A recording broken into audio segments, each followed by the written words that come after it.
Hi, this is the Mindrolling podcast, and I'm David Silver. And I'm Raghu Marcus. And we're going to be rolling out for a few minutes about, stuff from our past and from your present, I think, and see what comes out. And roll our it out. Future. Future, too, yes. We still have a future, don't we? We have a few years. A few years, okay. Yeah. Well, we better spend I'm already depressed now. I can't do the podcast. We might not make it through the podcast, actually. All right. Okay. Well, let's not be too alter-cuckerish there. No, we're young at heart, tremendously. So, we kind of left off with around Leary Alpert and described how Richard Alpert transformed to Ram Dass and had the courage to go off and really try and find that map of consciousness. But you had a little experience with Leary, and that led to something else, which is kind of a fantastical story. Yeah, I mean, I was living. I'd already moved to Cambridge, Mass, and sometime I'm not exactly sure, but I think it was '67. Timothy Leary was involved in a debate with a guy who was head of the Tufts Dental School, who was a real conservative dude and wanted to have a public debate about the immorality of suggesting that people should take psychedelics. So I was actually teaching at Tufts, and so I thought, I'll go and just support Leary, It was an amazing lecture by any. I know the word amazing is overused, but it was just a rich, funny tapestry of his experiences and gave me an insight into what this psychedelic thing was all about. Of course, until you took LSD, you really had no idea. But if there was one person who could make it seem like it would definitely transform you, it was Leary. So that was that. I hung out later like a groupie just to meet him, There were about 10 of us. We went to some place in Harvard Square and hung out, and he was very affable. He was beautifully dressed. He was wearing a grey Prince of Wales check suit with a vest and a black tie, and his hair was well kempt, and he looked amazing, actually. Just very impressive individual. The most charismatic person I'd ever met to that point. But he was lovely and friendly, if, very opinionated, to say the least. And that was it. I didn't really meet him again until the 80s, and he was living in Beverly Hills, and he had these parties. And by some strange chance, I got invited to one of them. And there were parties involving, some remnants of the 60s, and they were all in the kitchen, and they were all guys with gray beards. That's what I remember. Mm. And then the rest of it was pure sort of Hollywood, frippery. And Tim seemed to be in that world. He loved to be schmoozed over. He loved living in Beverly Hills. So I thought, well, he's nice and everything, but there wasn't anything to be gained from that. Eventually I had an argument with someone at the party and left kind of in a huff. The next time I met him was, again, through media sometimes. If you were involved in media, you got to do such wonderful things. And in the late 90s, I was asked to do an album and a film about Timothy Leary in his final times. And if you remember, Tim made a big deal of his death. Yeah. He said it was the last taboo. The first was drugs. The second was sex. The third was death. And in his typical immodest way, he was the leader of the I will enjoy my dying movement. So we made a film with him, and he was a changed man. He was very sick, and but that didn't in any way curtail his vivaciousness and humor and sarcastic sense of humor, But we talked a lot and filmed it about dying and how he felt that the way to die was with dignity and joy. And it's weird because, of course, Ram Dass, his ex-partner Alpert, had done amazing work, significant work about death and dying, and working with hospices and so forth for many years. So both of them, at this point, were focusing upon the transition. And Timothy, even though he could never be considered a truly spiritual person, in fact, he was rather mocking about all of that, did have very strong opinions about how to liberate yourself from being attached to the things of this life when you know that you've only got a limited amount of time left. When we finished the interview, he asked me how old I was. And I said I was 51. And he said, okay, you make it. After 50, be serious about this. Don't be frivolous with your life. Mm-hmm. Spend some time thinking about how you're going to approach and meet that most important of all transitions. That's very beautiful spiritual thing for me. It was moving. Timothy had come full circle. And I'm sure, like Ram Dass will tell stories about how charming and kind-hearted he could be. So he had an enormous effect on my life. Yeah. And of course, Ram Dass went to see Leary before he died and spent time with him. It was before Ram Dass's stroke, actually. And actually, there's a new movie coming out, which you'll be interested in, Leary and Alpert, next year, I believe. That looks, I've seen some of the footage, it looks really great. So that leads me, Raghu, to ask you. I've got to ask you. So I was somehow got somewhat peripherally involved with Leary, but in that same little window of time at the end of the 60s, how did you cross paths with Ram Dass, really? What happened? I have to ask you a question first, though. No problem. I just have to. It's actually not a question, but it's wanting some more information, because when you were doing that film when Leary was dying, okay, you called me one day and said, I think I needed to talk to you, because it was the time when we were at Mercury Records. Yeah, right? we were making records. Yeah, so we had lots of stuff to talk about all the time, and I needed something from you and didn't hear from you. Unusual. You called me back within 30 seconds. And then the next day you said, geez, I'm really sorry that I didn't get back to you. But I was with one of Leary's sons, Jack. I'm not sure who it was. Zach? It was Zach. Yeah, it was Zach. Yeah. Who we love. Yeah. And you said, well, Zach made me smoke this substance. Was it smoke or? No. It was ingested. It was and ingesting if you take out the ST and put in the CT. Oh, really? Yeah. Well, I promised my girlfriend I would not talk about this. Oh, God. But now I will. And anyhow, I'll I distract remember her when she's listening to me. Yeah, all I remember is that you disappeared, you told me, literally for X amount of time, and had no expectation of this. And did you gave Zach a bit of a talking to after that experience? No, what happened was what happened? Timothy, Zach's father, had died about, I don't know, a month or something. I'd gone back to New York, actually. I missed being with him at that moment. But he died, and Zach asked me if I would participate in a ceremony on Timothy's bed in his bedroom. And I said yes without thinking. And so it was like 2 days' notice, and I went there, and I said, okay, what are we going to do? Pray, meditate? He said, no, I want to do ketamine, special K with you. Oh. And I said, well, no. No. He said, why not? You did all those things. I said, no, I know, but I was young and crazy. And he said, no, I want to do it, and I want us to focus on my father. And, I asked you because you've been working with him for 3 months. So he did it. And despite I hadn't done any of those things or anything remotely like that since 1973. So it was, whatever. It was 27 years. That's why. Yeah. And we did it. A little out of shape on that one. I wouldn't. So I was completely petrified about this, and I had every good reason to be, because a moment, and Zach said to me, by the way, you are going to lose a sense of who you are. And I said, I know about that, getting rid of the ego, the self, whatever. I've been meditating for 100 years. He said, well, this could be. So anyway, we did it, and within seconds, I'd lost all my ground and had no idea where I was, who I was, what I was doing, or anything. It was complete dislocation from all reality. There was no guru, by the way, either. It wasn't like I reached out for Maharaji or anyone. I didn't know to reach out. I didn't know words, for instance. And it was so terrifying that I could spout the word help. and Zach said, I knew this was going to happen. So take your boots off and let's go outside to the garden. And Tim Leary had a garden at the back of his house with the names of the 4 most famous Los Angeles Lakers. Oh. So he had, Kareem, Magic. Jerry West. I don't remember the other 2. It was pre-Kobe. Huh. And Zach said, rest your back against Kareem. Because he asked me which was one of them I liked the most. So I sat in the Kareem tree. Right. And he took my boots off and he said, just relax, whatever. It was weird. It was like his father all over again. And very soon I still didn't know who I was or what was going on. But I started to see these, and this is not characteristic of me. This is not characteristic of me or Raghu, I don't think. I started to see these globules that were like snow cones. and there were many of them. There were hundreds of them.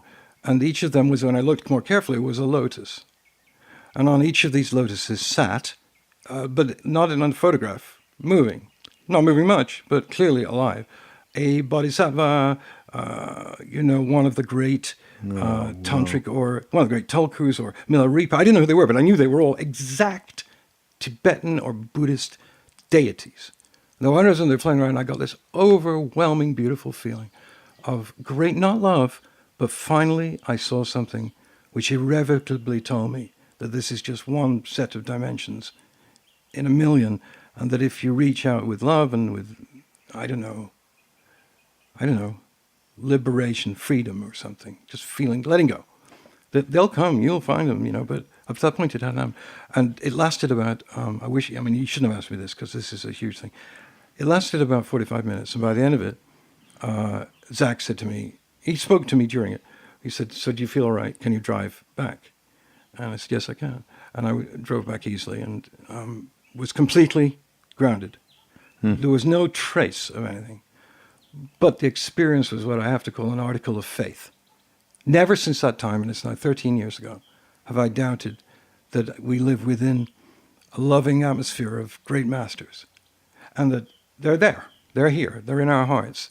Before then, it never was quite, even with all the blessedness of receiving some form of darshan from Maharaji and other great, great, great saints. That was a moment when that happened to me, all those years later. And even now... Well, if I remember it as being beautiful. something outstanding, but you're talking about, this happened soon after Leary's death, right? About 3 weeks after. Right, so it's, then it's 20-odd years ago. It was 1998, I guess. Right, yeah. 8, that's right. Yeah. I was working with Leary and Ginsberg, and both of them passed while I was working with them. Yeah. And that was such a beautiful time of my life, my God.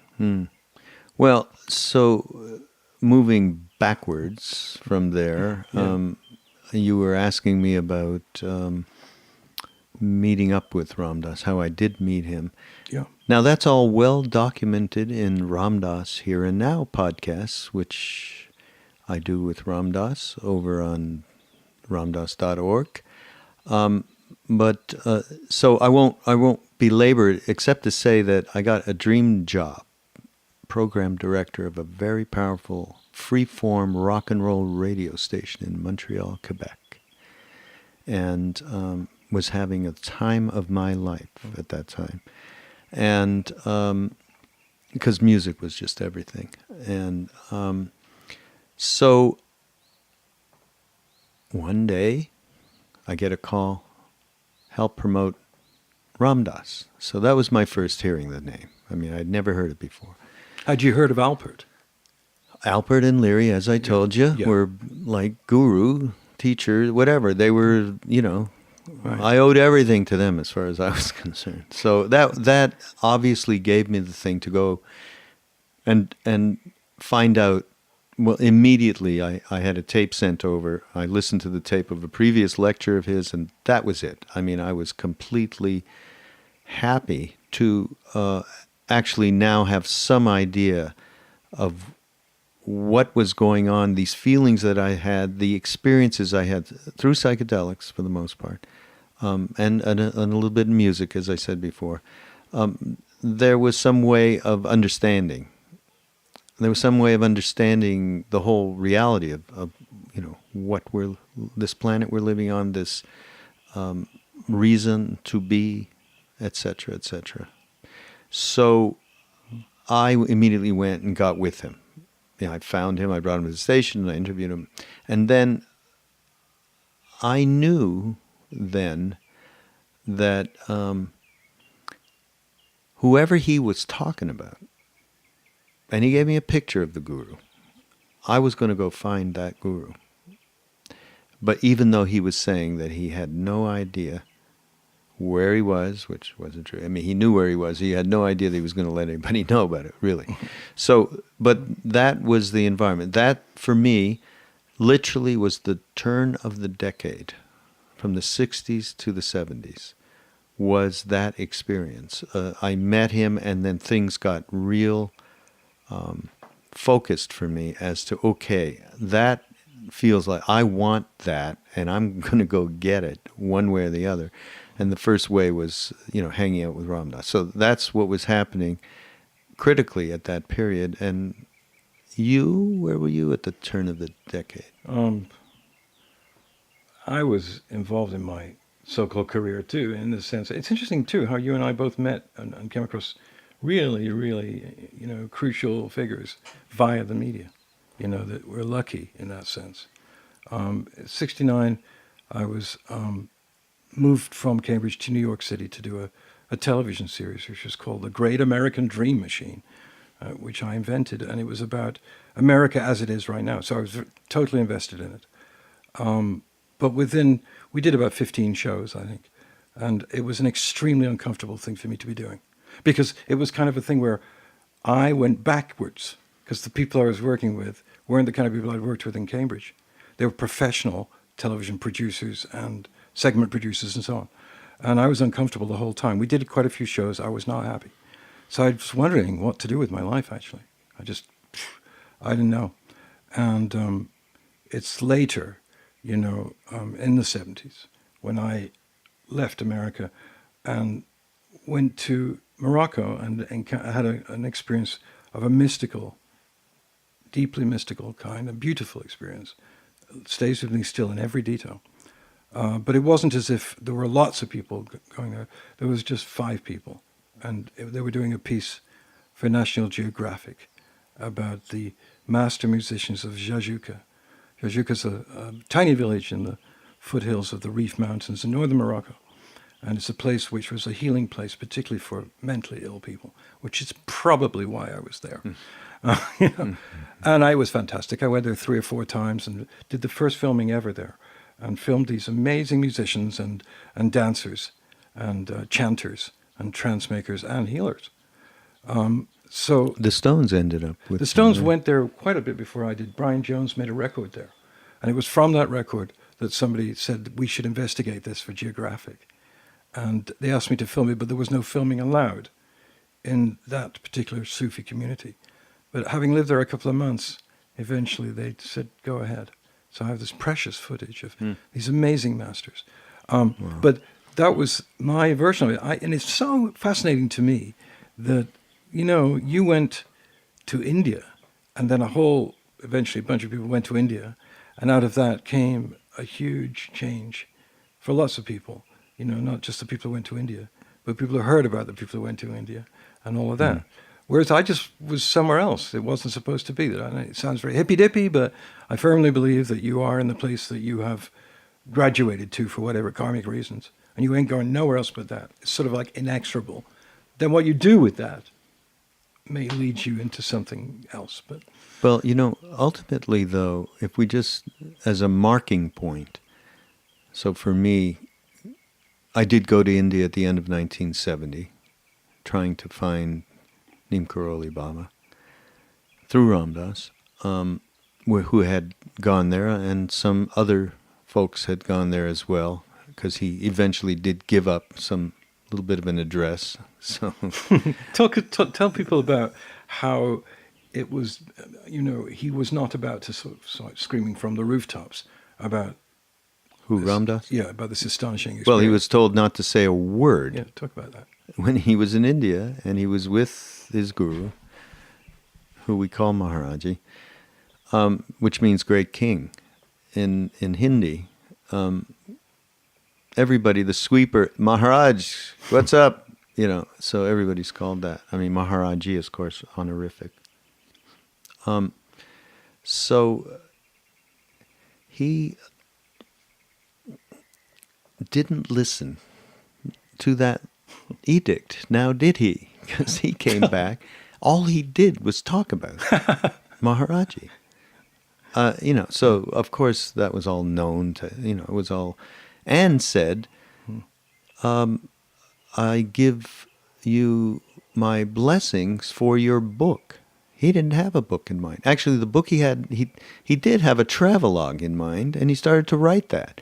And he went, no, this isn't, this is crazy bullshit, and he threw it out.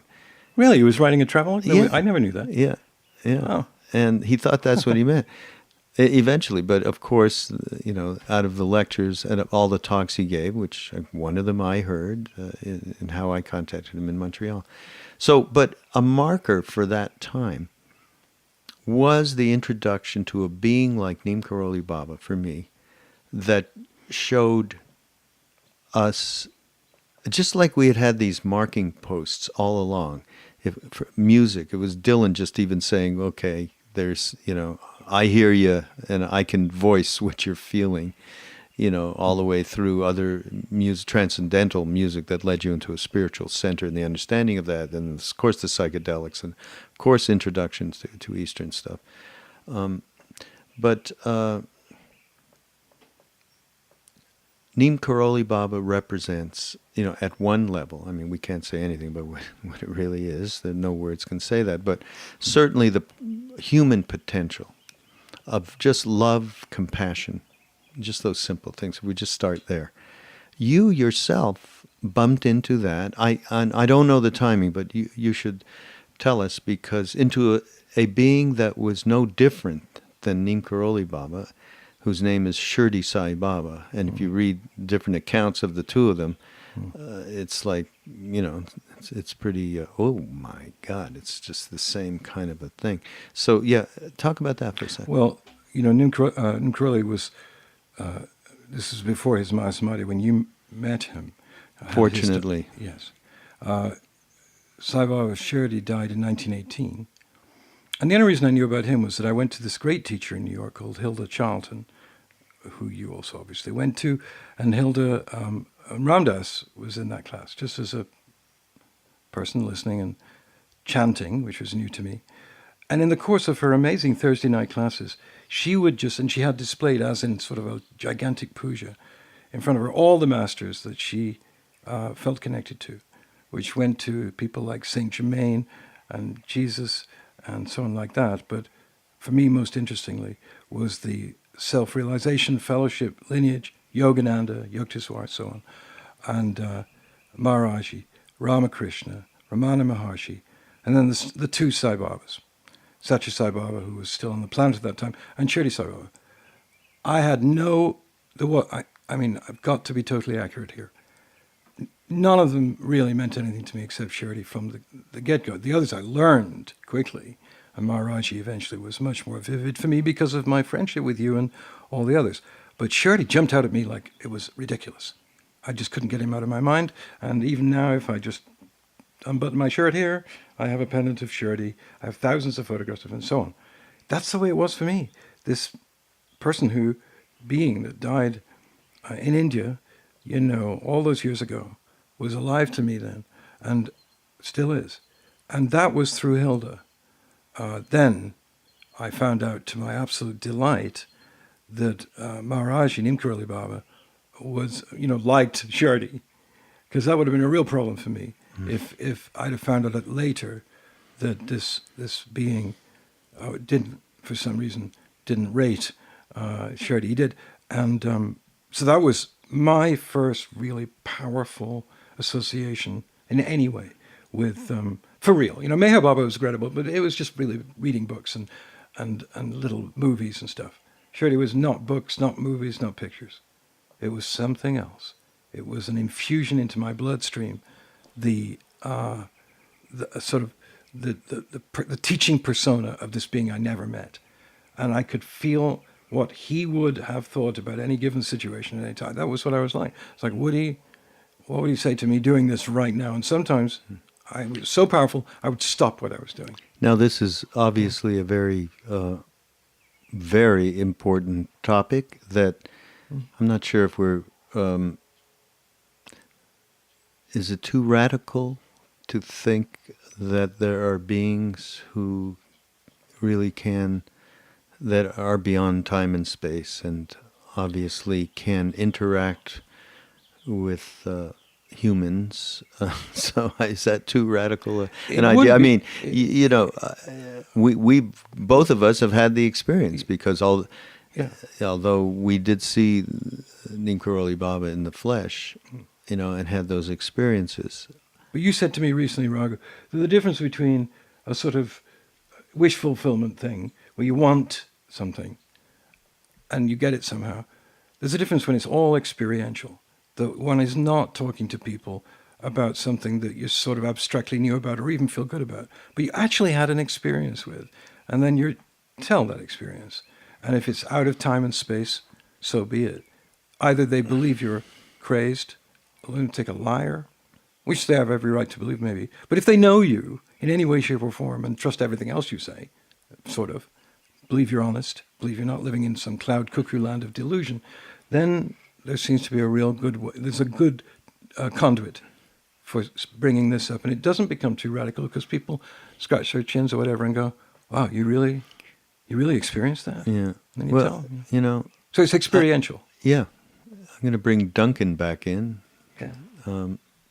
Gee, Duncan, I wish you were with us. Yeah.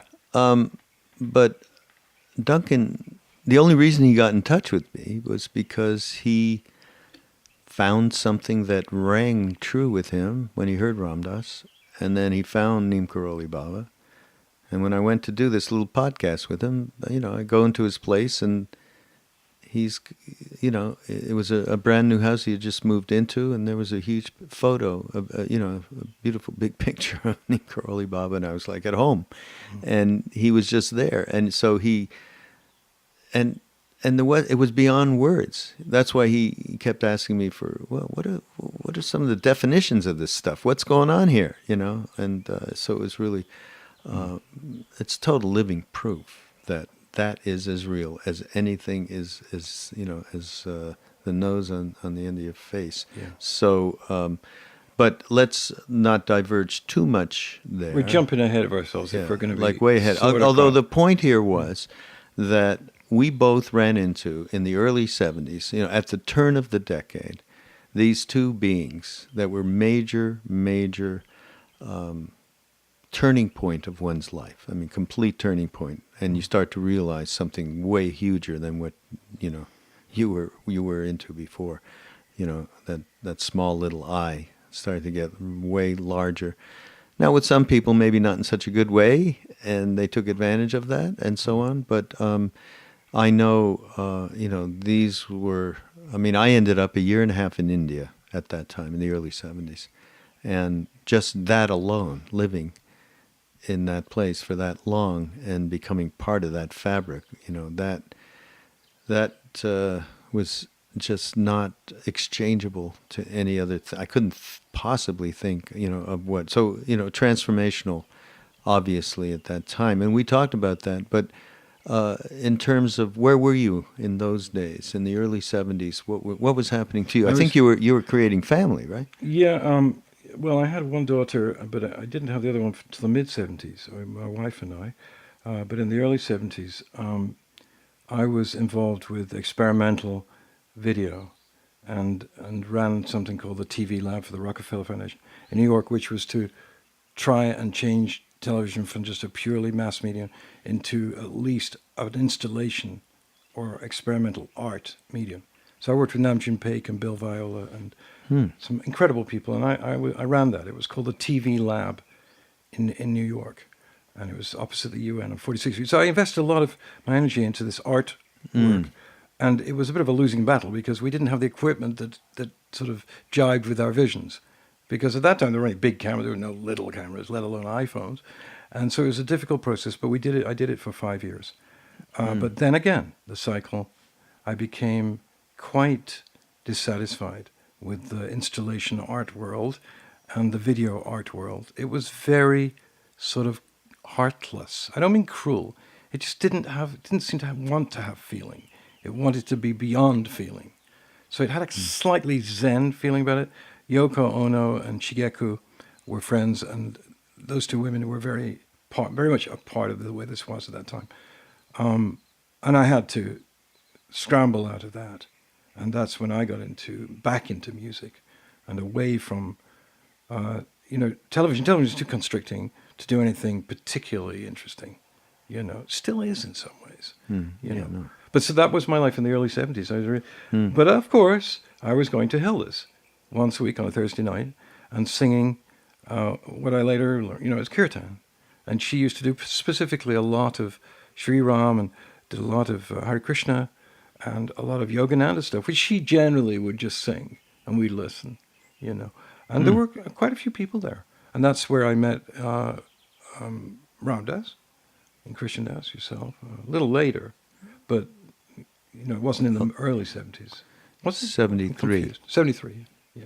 And then I myself, then just to go on, you know, I spent a lot of time with Native Americans because I was very drawn to that tradition and found myself spending months at a time learning some of the rituals involving the Native American church, which was founded in 1921 to enable Native Americans to take peyote without being arrested. Right. I became a part of that. Yeah.